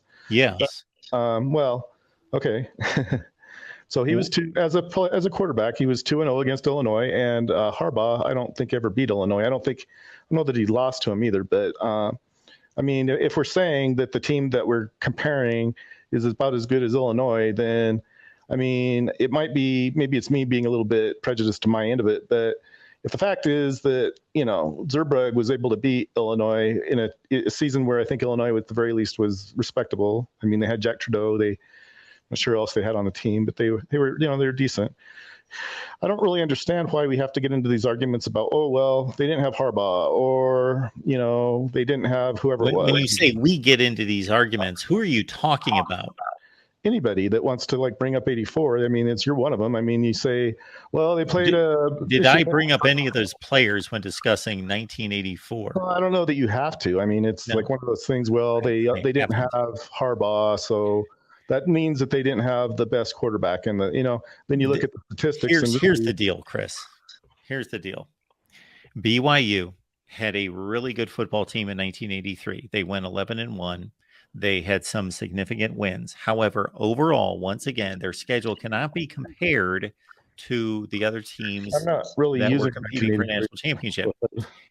If we move the conversation to 1984, BYU went undefeated. In none of our conversations or in the video that I produced have I ever stated one time that I believe that BYU's national championship should be taken away from them, correct? You want me to answer that? Yes. Okay. I don't know, because... Well, the answer is no. I never said that they're national champion. I said it was disputed, meaning that there are other teams that have a claim to a share of the national championship, because BYU... It's not their issue. It's not their fault. They played an inferior schedule in 1984. They did not play a championship level schedule. They played one of the worst schedules that they played. Well, let's put this. This can be clearly stated. They played the worst schedule of any team that's ever won a national championship in major college football. Okay, well, at any rate, I don't really want to, I mean, that you might. Well, they did. Okay, well, I don't know. I mean, I'm just saying, I mean, you may be right about that. I'm not saying you don't. The best team they beat was Air Force, correct? I'm not completely sure, because Hawaii actually had a pretty good team. But so, I mean, you have to kind of throw Hawaii and, actually Utah, I know their record wasn't that great, but, I mean, they almost beat, Utah was at least as good as Washington State. And I don't know that we're talking about a team that we're trying to justify their national championship, and we're talking about we're talking about Washington State and Air Force and Hawaii. In Tennessee. They didn't play Tennessee. Utah did, and they almost beat them in Knoxville. I mean, it was your transitive property it isn't transitive. Not working. I mean, it's not transitive. Especially it's not working when the team almost beat them. Well, they almost did. I mean, lost by 6 at Knoxville, 21-27. Just because BYU beat a bad Utah team that almost beat Tennessee, who wasn't even that good themselves in 1980. They were fine. They were decent. Not bad, though. But anyway. You're not justifying BYU having a good schedule. And again, it is the worst schedule in the history of college football for a national championship team. Well, and it's not even close. Anyway, I don't really want to make it about that, because I think that's just your opinion. But it's not opinion. One of the things I've already kind of brought up into it, it's we have the Southern Methodist team that was actually a Southwest Conference champion. Which, not this season, they weren't. We're talking about 1980. Well, I know, but if you let me finish, I'll finish my thought, and then you can kind of wrap it up yourself. But and the only 2 losses I think that SMU had that year were to Houston and to Texas. Well, of course, we know Texas ended up losing to Baylor, and of course, there you go. I mean, you can look at that however you want, but I mean, that's kind of an example of, all right, so BYU minimally, I think, was as good as BYU didn't play SMU in 1984. I know. I'm not saying. Then why are you bringing up SMU? What do they have to do with it? It has to do with, I think, the fact that if you go back and look, and you'll see exactly what I'm talking about. You had a Texas Christian team that was actually pretty good, and I think they ended up losing. I think it was to Houston, maybe. I'm not completely sure, but or no, I think it was. You're bringing up all sorts of teams that didn't even play BYU. Well, no, why are we talking about teams that didn't play? Why are you justifying BYU's schedule with teams that didn't even play BYU? Because there's kind of a connection between like Tulsa and these teams are awful anyway, so it doesn't even. No, not really. I mean, yeah, really. No, I mean, if you want to look at it that way, I guess that's okay. If we were having a discussion and we were trying to justify to say a team was decent or okay, that would be one thing. We're justifying a team that was given a national championship. No. Tulsa beat Notre Dame. I don't know how many years ago it was, but I mean, come on. I mean, the only thing that counts, Chris, when discussing a particular team in a particular season are the games that are played that season. Well, I'm trying to bring that up. Those are the only games that matter. It doesn't matter what happened some other season. That is completely stupid and moronic to talk about games that happened in another season to justify a particular season. That makes no sense whatsoever. All right. Anyway, Houston lost to Louisville. Louisville was terrible, but Louisville lost to Indiana State. Indiana State went 9-0 and lost to Tulsa. You just named a bunch of teams again that didn't play BYU in this particular season. Anyway, Houston went to the Cotton Bowl and they got beat by Boston College, and then for the next season on the Kickoff Classic is where BYU got to play Boston College, and I think they beat them pretty good. I guess it was like, so I mean, we had to wait until the next season. Oh, and then the other thing I already told you about it was BYU had to wait until UCLA, and they actually got beat by UCLA, but it was a close game. They that would have been a belt if they'd have beaten them, and UCLA beat BYU in Utah 24-27, I think as it was, but. So BYU lost that game, but the thing is Washington beat UCLA the next week, I think it was, and then BYU, I think, or no, I don't know when it was, but then BYU beat Washington real bad, 31-3, I think. And there was one more point if you let me make it before we go. Is that okay? Sure. If I make it? You have the floor, Chris. Well, no, I'm not trying to twist anybody's arm. I mean, they can throw me under the bus if they think that's what they need to do. But one thing I noticed, and I've kind of done the homework for it too. Iowa, really what it kind of boils down to is both BYU and Iowa kind of shared a title that year. Now, I know people aren't going to like that, but it's just a fact because BYU, right. Independently, BYU couldn't make it. What title are we talking about that Iowa won in 1984 with a 4-loss team? Well, they didn't win it themselves. It's an NCAA. That's the title that BYU actually has, is an NCAA title. What is the championship that Iowa has in 1984? Well, it was when they tied Wisconsin, is what it was, is because that was the team that, that's the team that put BYU, or I'm sorry. Wisconsin was horrible in 1984. Well, they weren't that bad, but anyway, they're 7-4-1. But anyway, that's what puts Iowa up in the same category. And what it is when you have a title like that, it's like one team doesn't really earn it on their own. And the reason I know this, Michigan enters into it too, because Michigan, what it was when BYU played Michigan, they played the team that beat Miami, Florida, right?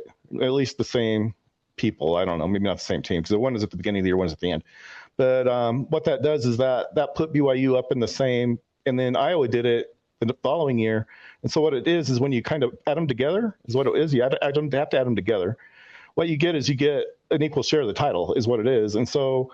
But the thing is about it is the part that applies to 1984 doesn't really include Iowa as much as it does BYU. And so really the title that BYU won in 84 was the NCAA title, and they had to beat Michigan. And if people want to say that's not really fair, when Kansas beat North Carolina 2 years ago to win an NCAA title, North Carolina wasn't a whole lot better. I mean, 6th in the ACC. We cannot compare the two sports. Well, I don't know that you can, because there's a tournament that's played. Well, yeah, but retroactively applied from 1985, Michigan won 5 successive games against.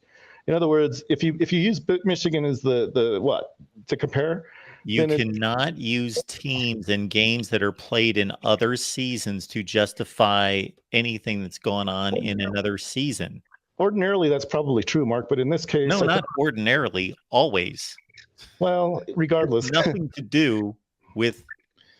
it doesn't really matter because the reality still is that BYU beat the team that beat Miami, and Miami beat Florida. In other words, it falls back on BYU regardless of how you want to go about it. So it's like whether you want to say that it wasn't the best Michigan team, go ahead and say it. It doesn't really matter. No, this is what I will say. This was the worst Michigan team in 21 seasons of Bo Schembechler's career. It's not even close. Well, I don't know. I just No, we do know. It's the worst Michigan team. He never came anywhere close to losing 6 games in any other season.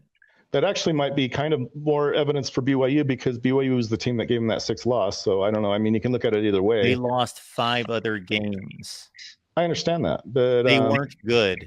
They were not a good team. Not that bad. I mean, they gave, No, they weren't a good team. Well, look at that game against Ohio State because you're going to be like, oh well. I've seen the game against Ohio State. There was a questionable touchdown that really probably shouldn't have counted that did for Ohio State. So and then there was like, my word, you're justifying a 6-6 team as being a good team that should be playing a team that wins the national championship. No. Chris, you're making absolutely no sense at this point. I do make sense. It's like no, you really have no idea what you're talking about. People have a good night. Okay, we can only carry on with that kind of nonsense for so long. It amuses me at times. It frustrates me at times. Then it amuses me a little bit later, and then it goes back to frustration. But the level of ignorance and stupidity is just beyond belief. This would be like anyone justifying a championship game for any team that defeats Army, because in 1944, Army was amazing and they were a great team and an all-time great team. Well, if you beat Army in 2022, then you must have a great team and an amazing team because you defeated Army and they were relevant and they were a championship team in 1944.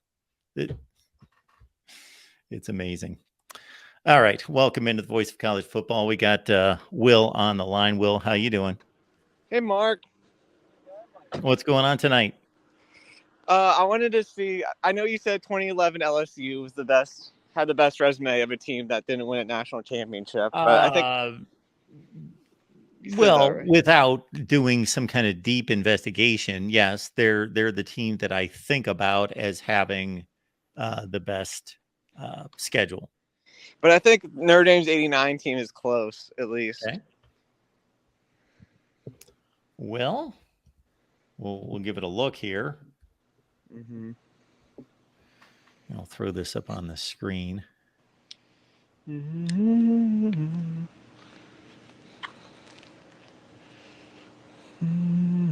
What do you got going on tonight? Visiting a friend.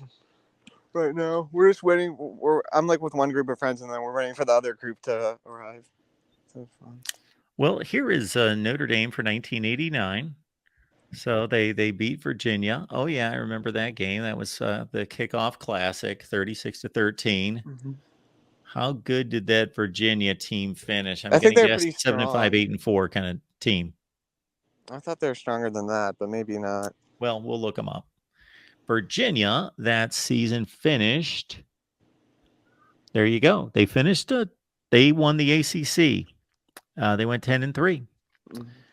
and they lost to Notre Dame, Clemson, and Illinois by 10 points in the Citrus Bowl. That was a strong Illini team with Jeff George, right? Yes, that was Jeff George's senior season. All right, so let's get off of Virginia's schedule. Go back to Notre Dame. All right, Notre Dame then beat number 2 Michigan. That Michigan team went on and won the Big Ten and went to the Rose Bowl. Lost to USC, and that was the big Rocket Ismail game, correct? Yep. Yes. Our buddy Dave's Not Here was at that game. Michigan Our fan. buddy who? Dave's Not Here. He's in the chat sometimes. Oh, okay. Yeah. He said he was at that game. All right. Michigan State, 1989. I think we're talking 7-5.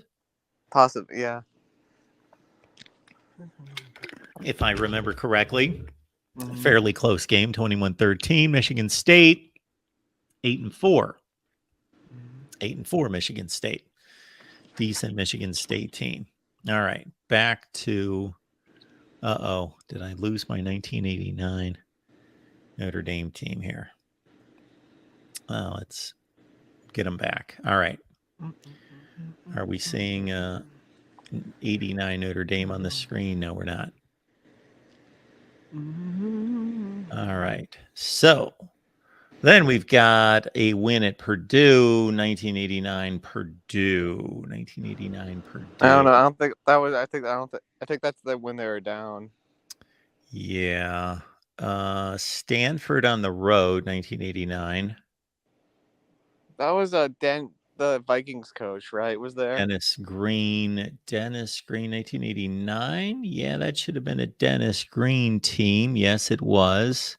And Stanford was a woeful 3-8. Not very good. This Purdue team, let's check on them. They were 3-8. Okay, so now we're Air Force. They were ranked 17th at the time of the game. They only lost. They were 9-4-1. They beat Ole Miss, or they lost to Ole Miss in the Liberty Bowl. Decent team. Then we've got USC. And that was a classic game. I'm sure I watched it. Don't remember it. Of course, this is giving Notre Dame wins over the two participants in the Rose Bowl. So they beat the Rose Bowl champion USC team 28-24 at home. Yeah, this was the third year in a row the Irish beat both Rose Bowl participants. This was the third year in a row? Yeah, because 87 Michigan State, 87 season Michigan State and USC. Okay. Then 88. And then Michigan, USC. Yeah, Yeah. back-to-back years. This Pitt team was number 7 in the country. I cannot in any way believe that they finished anywhere close to number 7 in the country. They must have been good. That would have been a Foge Fazio Pitt team that went. They finished 8-3-1. I should have been able to guess that one. That does come to mind. They were okay. They lost. No, they won the Sun Bowl against Texas A&M. So they were a decent team. Navy was never any good in those days.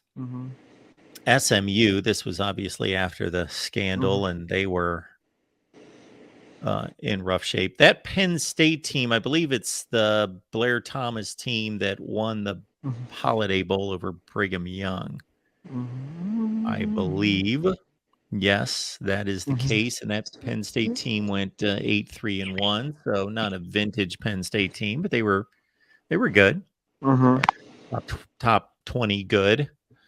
Top 15, 20 good. Then, of course, the Miami loss. And the Colorado win by 15 points when Colorado was number 1. Yeah, so if we're looking at elite teams that they played, you would say Miami and Colorado, Michigan and USC, which is quite a few. And then you would say Virginia, Michigan State, Air Force, Pitt were all... Penn State. And Penn State were all really good teams, like top 20 teams. Yeah. I feel like this team might have been a bit more talented, but Miami was better too. They did lose Frank Stamps and Wes Pritchett from '88, but oh yes, Frank Stamps. Frank Stamps hails from Akron, Ohio. Do we want to see this LSU schedule? Sure. So we got LSU. And this LSU team, of course, opened the season against Oregon, who was number 3 in the country. And that Oregon team, 2011. They lost to USC, I believe, in Lane. Yeah. That would have been the 2011. That Oregon team beat Stanford in the Rose Bowl. Or, I'm sorry, beat Wisconsin in the Rose Bowl. So number 3 at time of kickoff, I'm guessing Oregon finished in the top 5 or 6 in the country. Double check on that. So they finished number 4, 12-2. Yeah, won the Rose Bowl. Of course, Northwestern State's not a factor. Number 25, Mississippi State. That Mississippi State team, that's a good question. They finished 7-6. Went to a bowl game, beat Wake Forest. So, West Virginia. That West Virginia team, 2011. Oh, that was a good team. Yeah, they whipped them pretty good there by 26 points. That West Virginia team went 10-3. And they, yeah. Okay, I was about to say that, but I was getting 2012 and 11 mixed up. So that was the Geno Smith team that put up, 70 on Clemson in the Orange Bowl. Okay, that got Brent Venables hired. I'm going to guess Kentucky was no good because they were never any good at that point. Florida in 2011. That Florida team was not a good Florida team that they beat by 30. They weren't awful. Was that the Georgia Southern team or no? No, they beat Ohio State in the Gator Bowl to finish 7-6. The Luke Fickell team. Tennessee 2011 wouldn't have been any good. This would have been Derek Dooley. Yes, this Tennessee team finished 5-7, so not a significant win there. Although they crushed these teams, beat Florida by 30, beat Tennessee by 31. Auburn, this was obviously the year after they won the national championship and Cam Newton took off for the NFL. I believe they went 8-5 and beat Northwestern in the Outback Bowl. Yes, 8-5 for Auburn. So they were okay. They were a top 25 kind of team. Okay. Obviously, they played Bama twice. So that's quite a bit there. Arkansas, that's an Arkansas team that won the Cotton Bowl, finished in the bottom portion of the top 10 in the country. And that Georgia team was a good team, not a great team. The 2012 team was better. Yeah, the 2012 team was much better. Yes, that Georgia team, won a weak SEC East, got blown out, as you see there, by LSU. And then they lost to Michigan State in overtime in the Capital One Bowl. So the best way to attack this would be to take each schedule and order it in terms of best team to worst team on their schedule and compare them. But in terms of elite teams, you've got Bama twice and Oregon. And then in terms of good teams, West Virginia's a top 10 team. Arkansas is a top 10 team. And then in terms of decent teams, top 25-ish, then you've got Mississippi State, Florida, Auburn, Georgia. So it's a close call.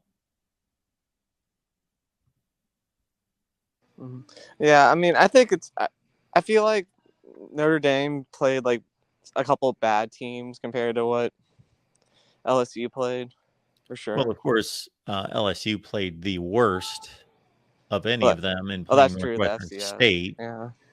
And then I'm sure Kentucky was terrible. Kentucky finished, they went 5-7.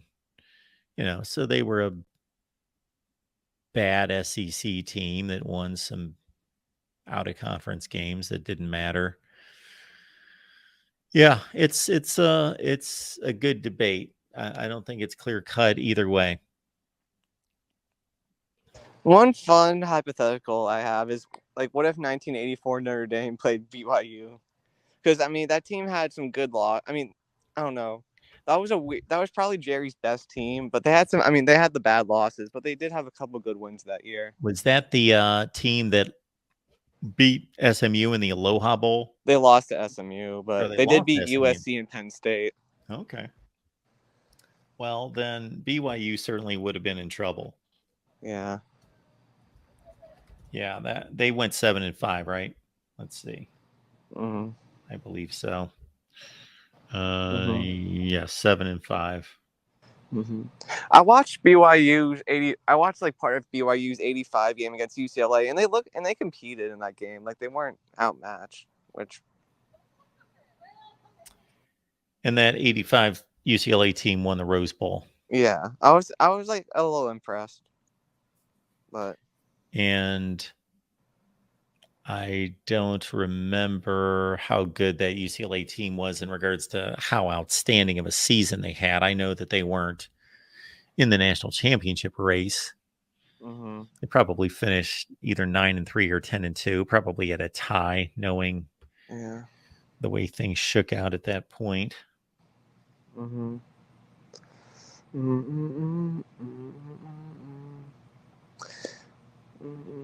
But yeah, it would have been interesting to see how. Yeah, that I would have team loved done under Lou. But yeah, I would have loved to have seen BYU play anybody that year. And again, not their fault. Just I would have loved to have seen them play somebody. So did they just not want to go to like a Fiesta Bowl? Or were they locked into the Holiday Bowl with the WAC? Well, How did it all work? yeah, back then they were playing in the Holiday Bowl every year. Okay. From 1978 through, ironically, that changed the next season. I don't remember what changed with the contracts, but the next year's maybe they didn't win the WAC the next year is what happened, but that was the first year that they didn't play in the Holiday Bowl. They played at the Holiday Bowl every year from 1978 through 84. What is that? 7 consecutive Holiday Bowls. And they played in the Citrus Bowl, I remember, the next year against Ohio State. They played the Buckeyes in a couple of bowls too, right? Because I know they played them in. They played them in 3 bowl games. Mm. Yeah, the 82 Holiday, the 85 Citrus, and the 93 Holiday. Yeah. They won all 3, right? The Buckeyes? Yes. Yeah. Yeah, that BYU team the next season after 84, the 85 team tied Air Force for the WAC title. Air Force had a habit of beating Jerry. Yeah, that's right. And I don't know why the Holiday Bowl being what it was as the WAC championship, I don't know why Air Force went, because BYU beat them head to head and they had the same conference record. Did BYU play a better team than Air Force did? Or well, they played Ohio State, who was finished in the top 12 or 13 in the country. Air Force, this was the Air Force team, that went. Shoot, who played in the Holiday Bowl in 85? This contract must have changed. Yeah, this is all coming back to me. That Air Force team went 12-1. They beat Texas in the Blue Bonnet Bowl. Oh, wow. Yes, I remember. Was that Fred Akers still? That was Fred Akers, and that was Fisher DeBerry for Air Force. Yeah, Fisher DeBerry was there forever, right? Yeah, he had a nice career. They finished number 8 that year, 12-1. They lost to BYU by a touchdown. It was their only loss. Beat Notre Dame by 6. All right, Will. Well, anything else? Are we going to continue this with the 70s? Yes, we are. Okay, absolutely. Great. 77. We should have me and Jackson on for that, because Jackson thinks that Alabama should have won a share in 77. Okay, so that would be fun. We'll throw you both on at the same time. We can battle it out, and I don't know if either one of you are going to be satisfied with my conclusion to 1977, but we've changed quite a bit here through the years. So we've got 4 different champions or altered championships in the 80s. Great. All right. Well, I'll see you. All right, I'll see you soon then, Mark. Thanks for having me on. Have fun tonight, of course. All right. Bye-bye. All right, everyone. Appreciate you all being here, the voice of college football. And we will need to take some measures to avoid the issue that happened earlier. I got to tell you that I had it in my mind after the issue from a few weeks ago, how to fairly easily prevent that, but it just has left me. So I apologize for that.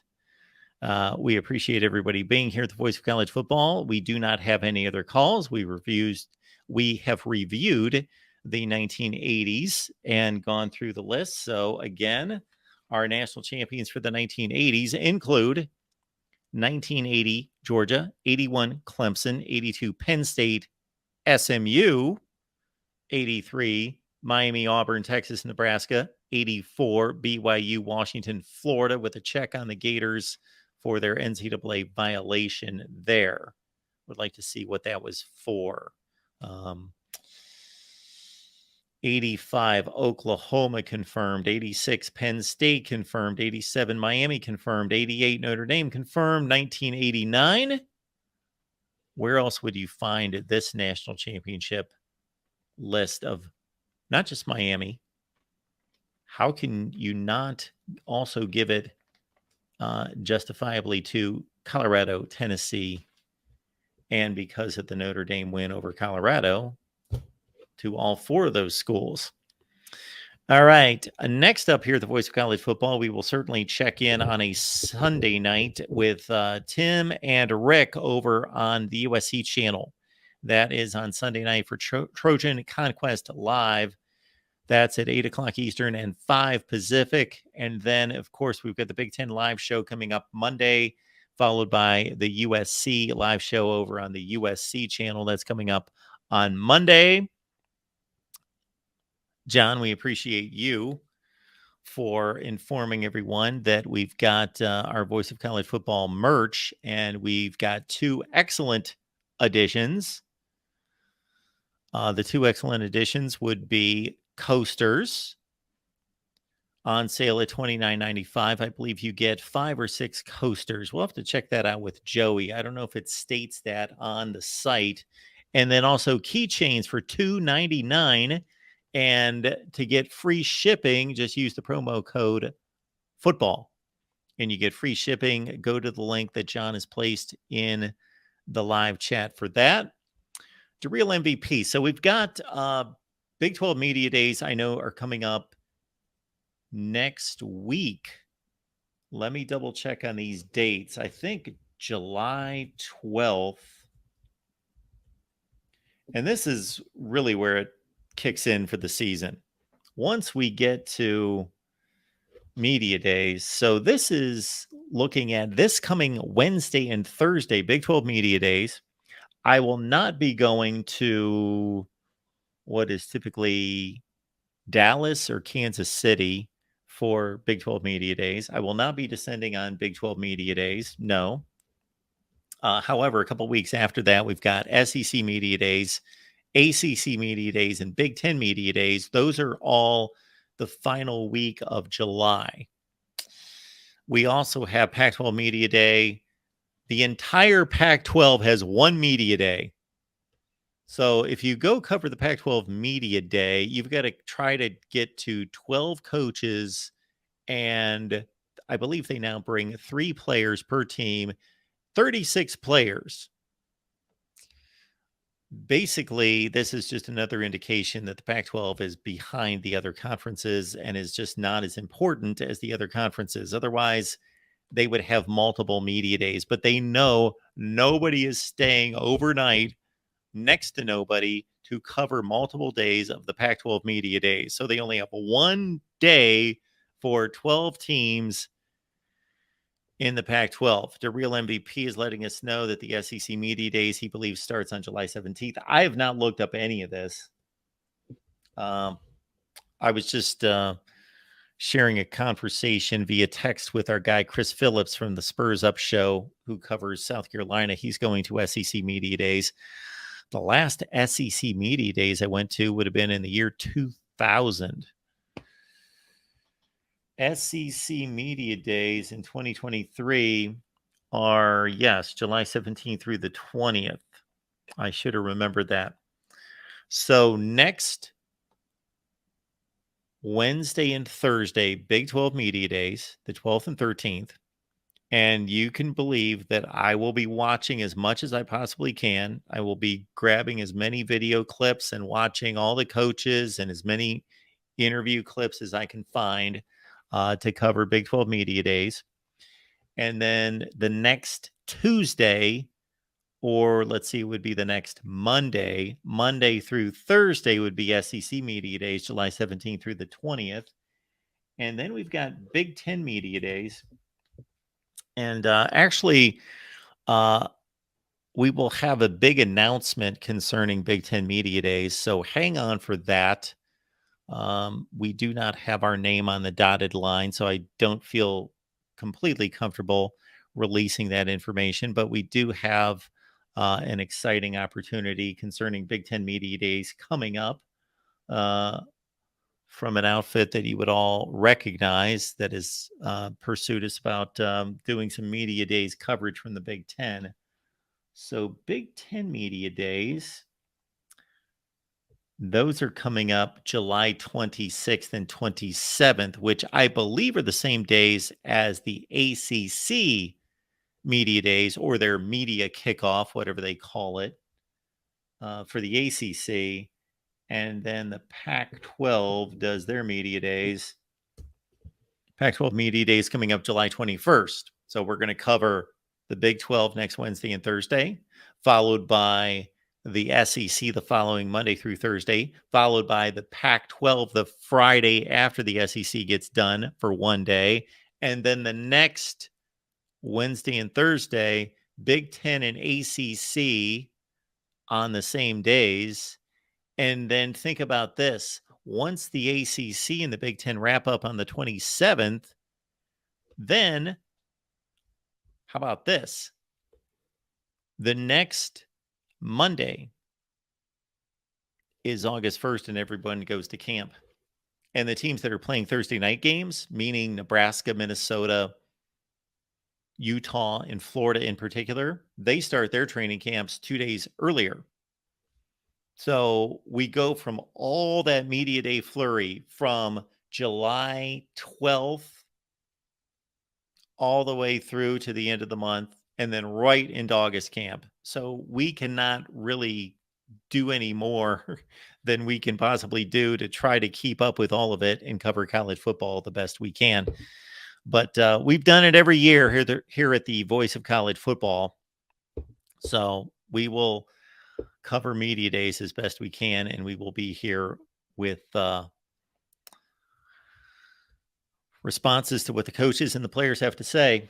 And that Pac-12 situation, considering Pac-12 Media Day is on July 21st, if they do not have a contract, a media rights contract in place, the Pac-12, by July 21st, this is going to be a PR nightmare.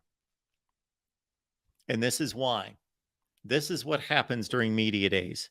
There are very few of us, even huge, enormous college football fans, that have the time or take the time to rummage through every player interview, every coach's interview. No, what you do is you go to X number of websites. You go to your favorite college football websites, you click on those websites, and the headline for the Pac-12 Media Day is going to be what every media person was asking every coach and the commissioner, George Kliavkov.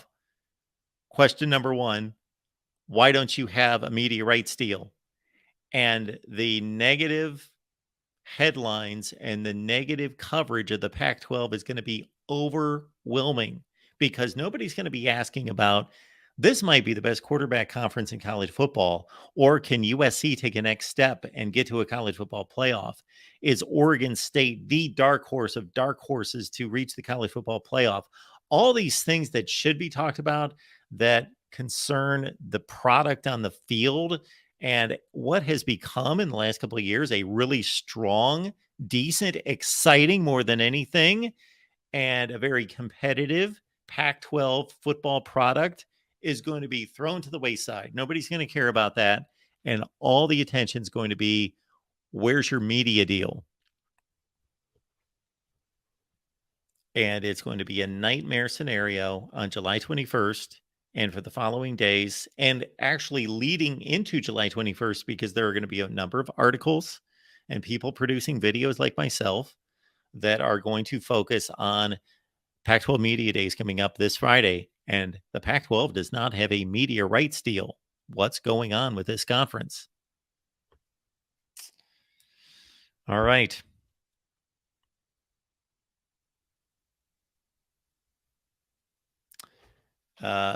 Connor, I think I understand you're being nitpicky here just to defend your conference, but you know that there's really no comparison between the two conferences.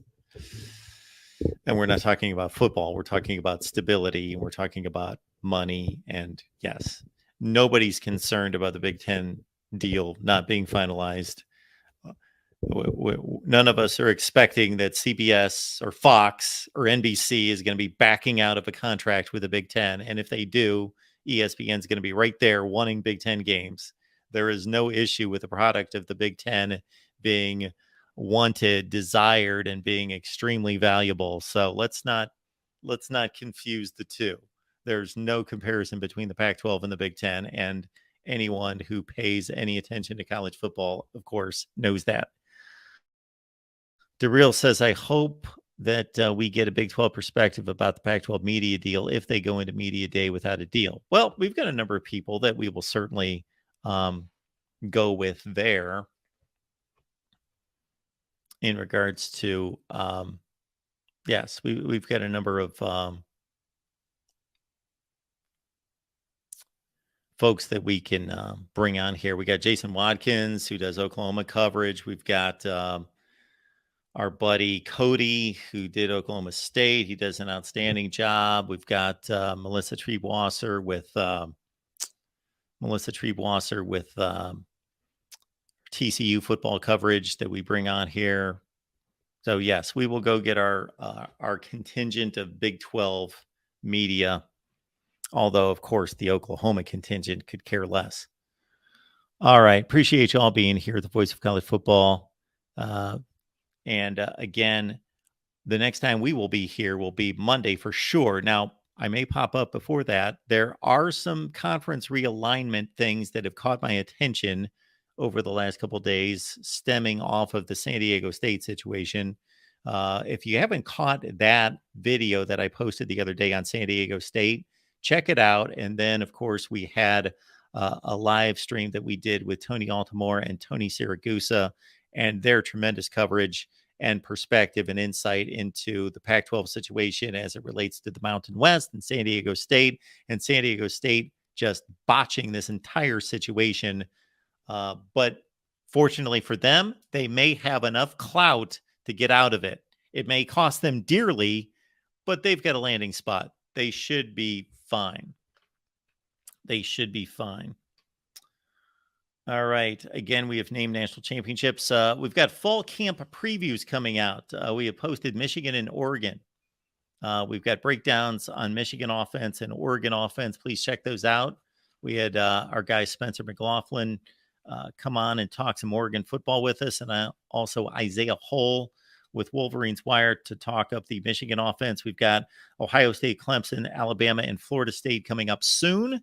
So we're going to set you up, as we always do each and every time, this point in the calendar where we cover college football like nobody else, and we will break down each of the teams and all the positions and get to as many teams as possible leading into August camp. And then, of course, we've got our prediction videos that have been posted for Wisconsin, Minnesota, Washington, Arizona, Mississippi State, and North Carolina, and more are coming. So check out those prediction videos. And once again, folks,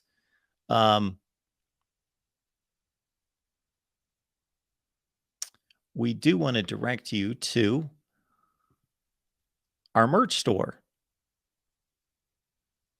because I got to say, I'm excited about the coasters and the keychains. And we have done our best to not only produce those recently, but also give you a screaming deal. So the keychains are $2.99 and the coasters are $29.95. And when you go to the voiceofcollegefootball.com and find your coasters and find your keychains, please use the promo code football and you will get free shipping.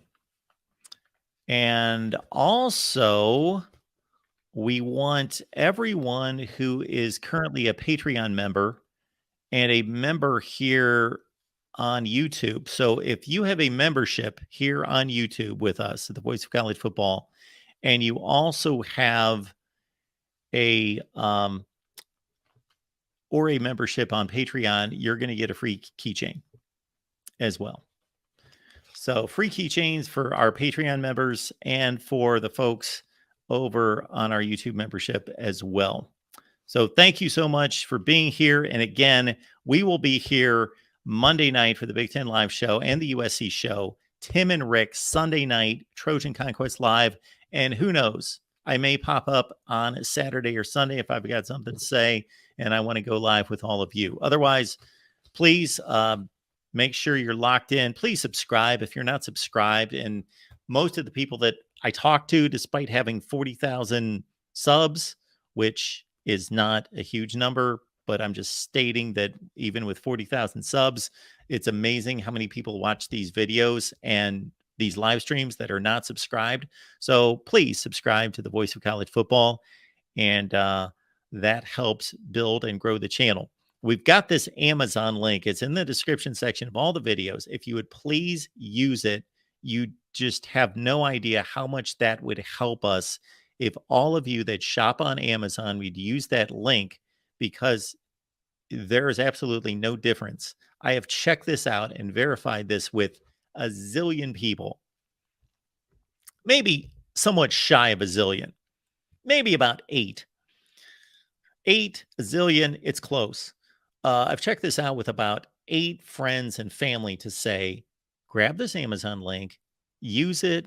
Is it working? Is everything fine? Is it any different than what you currently do to use Amazon? No, same thing. Okay, great. I just want to make sure that I am giving everyone the straight scoop on all of that. So folks, when you shop on Amazon, please use the link that we use in the description section. I also found something at least interesting for us YouTubers that have affiliate accounts the other day, is that when the Amazon link in particular, when that is transferred through email or transferred via text, it no longer is useful. So I got flagged by Amazon because they cannot track, or they don't care to track, that link if it's communicated or transitioned from or transferred via text or email.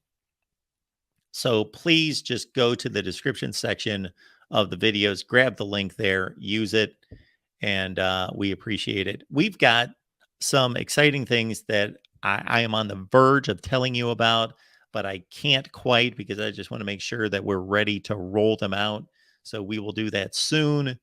And so many other things that I'm really not close to unveiling, because they're really not close, but I hope to get hammered out here in the next several months concerning, just making this so much better.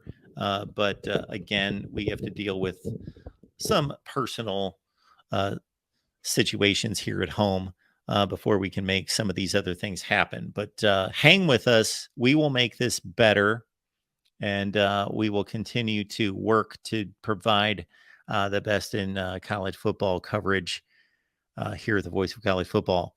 A great thank you in particular to guys like Joey Foster. Huge thanks to John Diadamo.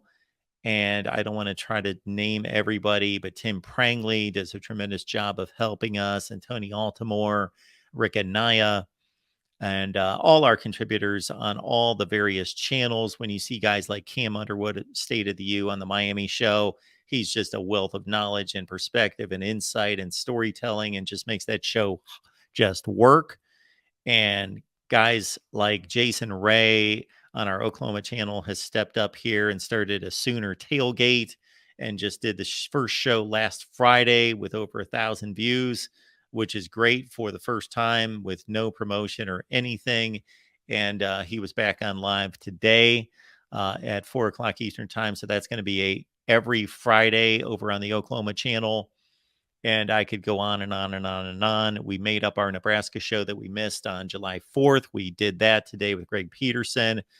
Corey Brad is phenomenal, as you know. And again, Corey and I are planning on getting together for something that we hope to announce here in the next few days. And again, we will continue to work our rear ends off to give you the best in college football coverage. We don't always hit that mark every day. I'm not going to pretend and say that we do. Because we can do much better. And believe me, I want this to be so much better, and we will get there with all of your help, and we appreciate the support. Right here at the Voice of College Football, we will see you here very soon. Please lock in on the videos. And again, we will see you soon. Thank you for being here for us.